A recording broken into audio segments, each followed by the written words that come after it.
Elon মাস্কের মহাকাশ সংস্থা স্পেস এক্স যুক্তরাষ্ট্রের নবনির্বাচিত প্রেসিডেন্ট ডোনাল্ড ট্রাম্পের উপস্থিতিতে পরবর্তী প্রজন্মের স্টারশিপ রকেট পরীক্ষামূলকভাবে উৎক্ষেপণ করেছে। স্থানীয় সময় মঙ্গলবার টেক্সাসের ব্রাউন্সভিলের বোকা চিকা লঞ্চ প্যাড থেকে এ রকেট উৎক্ষেপণ করা হয়।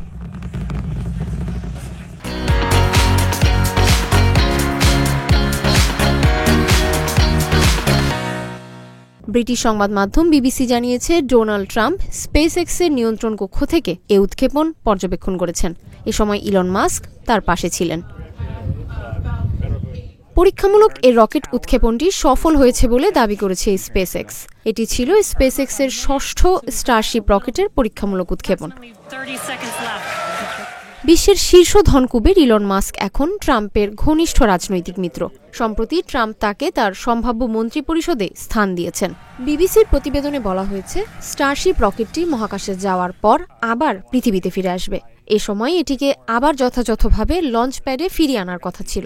এর আগে পঞ্চম দফার পরীক্ষার সময় প্রথমবার এ সাফল্য পেয়েছিল স্পেস এক্স। তারপরে কারিগরি কারণে এই সিদ্ধান্ত থেকে সরে এসেছে তারা।